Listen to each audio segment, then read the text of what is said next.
How's it going, everybody? Oh, hello. Today we are going to be doing a deck profile for Decidueye, the new Decidueye that comes out in Darkness Ablaze, the one that blocks, it's basically a wall against Vs and GXs, including VMAXs. I think people ask that all the time. Does it include Vs, VMAXs? Yes. Anything with V in the name, VMAX, it includes it. So, now, one thing to caveat about this entire archetype, to be honest, I am not sold on it yet. This is a deck profile that I think works fine for what it is. I worry that it might be a little slow, and I worry that there are lots of ways to counter this in a variety of decks. So if this becomes popular, I think it is actually easily counterable in whatever the meta for Darkness Ablaze is likely to be. I think that this deck is going to be the most powerful when people are not thinking about it. So if it does well at a tournament, expect it to not do well. And then when it doesn't do well, expect it to do well in the future. You know what I mean? Like, it's only a deck that people will respect if it needs to be respected. I'm kind of rambling here, but anyways, yeah, we're going to do Decidueye. I think I included this. There might be a battle with this one in one of the videos. There may not. I can't remember. If there isn't a battle, this is just a bonus video. If there is, if I left the battle in, we did like one battle with it, then it's then you can watch that video, whatever that one might be. I'm going to say this is a bonus deck profile, though. Yeah, so without further ado, let's just jump into the profile, eh? I said A. That was very Canadian of me. Anyways, yeah, we are going to start off with the Pokemon, and we have four of the Rowlet. This is the new Rowlet with the ability that if you switch it with Bird Keeper, you can use this attack for free. I actually don't know if this is the Rowlet you should be using. I actually don't. I probably do own them somewhere, but can't be bothered to find Rowlets. There's a Cosmic Eclipse Rowlet, I believe, that does not have an ability. So you could actually consider rebuilding this deck as a greens engine rather than the engine that I have. So just know I'm using this Rowlet. I'm not sold on this Rowlet. We do not play Bird Keeper in this deck because there's no point. I think you should not be attacking with this. If you're attacking with this, you are basically saying, hey, can you kill all the Pokemon that evolve into the Pokemon I actually want it to use? I don't think that should be used. Anyways, we got four of those just because you need the basic. And then we have two of the Dartrix. Two of those, just because, you may not always get the rare candies out. And once you get one out, you'll have time probably to find the others. So two of those. And then four of the new Decidueye. Now this Decidueye, like I said, it has an ability that it cannot be damaged by opponent's attacks from GXs or Vs, including VMAXs. And its attack for a grass colorless does 90, and I think you snipe 20 to 2 benched Pokemon. So it's a good snipe attacker as well, good like a spread attacker a bit. It only has 140 HP, which I kind of understand. If you're going to give something this kind of wall-like ability, you don't want to have it have too much HP because then the counters to it may not be able to do it.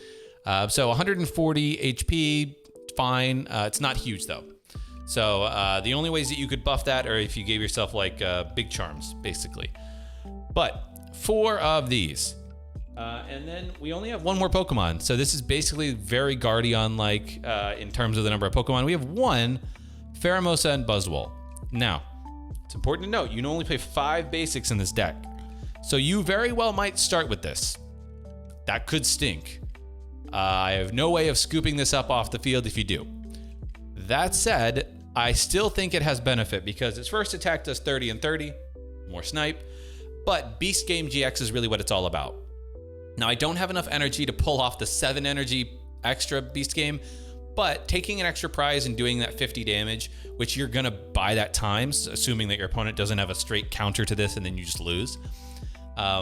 It can really be helpful, like say you're hitting into something big like Eternatus VMAX or whatever, and you're just hitting into them a lot.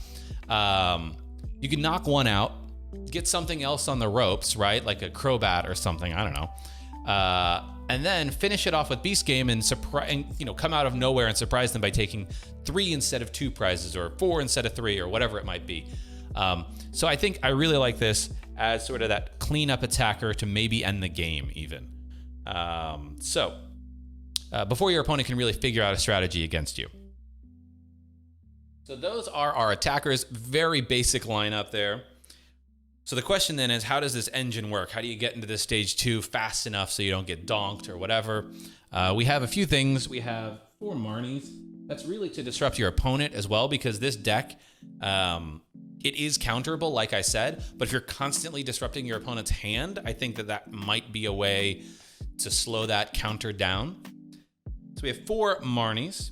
We have 3 Erica's Hospitalities, largely because this deck also can, often have very small hand sizes. And on top of that, your opponent is almost always going to have more Pokemon than you. So they might bench a lot of Pokemon trying to figure something out. I don't know, especially with Eternatus running around.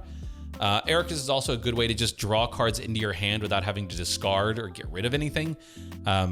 This deck, you want to find your rare candy and your Decidueyes and energy. So straight draw is sometimes really helpful. But just in case you're in a pinch, we do have 2 Professor's Research to draw 7 more cards. And we got 2 Roses here. 2 Roses because, if something gets knocked out, you can Rosa get into something else. You also have some Lily's Pokedolls, and Rosa works with that. So the Pokedolls are another aspect to this deck that's important, to help you buy some time. Now, Boss's Order, which is our next card, we got 3 of those. Boss's Order is a thing. So I would say don't overbench, because if you put things down that are not protected by that ability, your opponent could just Boss's Order them up a few times, and then they're in a much better position. So just something to note. That's our supporter line. Though. There's some decent draw as well as Rosas, which are really nice. But yeah. Then we get into our Pokemon search. We got 4 Quick Balls. And then we also got 4 rare candies.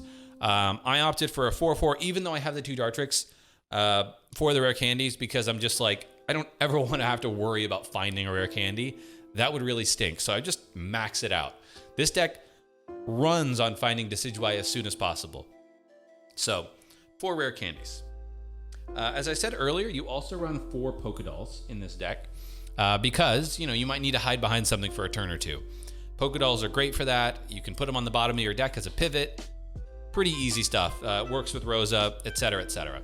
So I like 4 Pokedolls. Now, you also, because you're not running Dedennes or Crobats or anything like that, you don't want to put a lot of prizes on the bench. We're going to run 4 Pokegears just to hopefully find the supporters that we need when we need them. We're also running 2 Ordinary Rods. This is mostly because you might have turns where something gets knocked out. You don't want that. You have to discard stuff with Quick Balls or Research, etc. That way you can Ordinary Rod at least the Pokemon and maybe some of the energy back, because we don't play a ton of energy in this deck either. So getting some of the energy back is helpful. Speaking of energy, we have 2 Energy Spinners just to help us find that low energy count throughout the game. We got 2 Switches, only 2 here. I don't think you need more than that once you get into that, but the Switch helps you get in and out of the Pheromosa Buzzwole if you start with it, or yeah. So a couple of options there. This card is a new card. This is 2 of the Big Umbrella, I think it's called, or I don't know. What this does is it protects your bench from damage counters from your opponent's attacks, I believe. So this is strictly for Dragapult. Dragapult already, I think, has a decent-ish matchup with this, but the damage counter spread would basically make it an auto win. So because the reason I say that is Dragapult has Shred. Shred will go through this ability. It'll do 60 damage no matter what. But if they wanted to take a turn or 2 and just put 5 damage counters across your board, soften some things up, that would be really bad. So running 2 of these stops that damage counter. You put this on the active, you stop the damage counter spread. So I do like that. And then finally, we got some stadiums. We have 3 of the Turffield Stadium to help us, try to find those Decidueyes as quickly as possible, along with those rare candies. Yeah, good stuff. Yeah. that is the trainer line. And the last thing we have really is the energy. And for the energy, we are going to have 6 basic grass. It is not a lot of energy. Maybe you need to find more in here. 2 energy attacker is not really that bad though, so I felt like 6 was fine. We have 2 ordinary rods, but we also have 1 recycle energy because one of the attack costs is 1 colorless. So once you get the recycle energy out, then you just need 1 grass really, and then that one comes back to hand if anything gets knocked out. So that is the list. It's a pretty straightforward style list for what it is. I could certainly see you changing up the supporter line a bit. That might be one area that's lacking. I even tried things like Judge Whistle just to get more draw power, but I felt like it was only 1 extra card and I could get more value out of different supporters rather than Judge Whistles. But yeah, I'm not gonna lie, I'm still unconvinced on Decidueye just because it's so easily counterable in my opinion. But we'll see. I think, week 1 and 2, people are gonna be more excited about Eternatus and Centiskorch. And they may just overlook this completely. Now, and it'll just depend on if they put non-GX or V attackers in their decks. Do they even bother, right? But if they do, I think this deck struggles. Anyways, if you're looking for a list, this is at least something to start with. Hopefully that was helpful for you.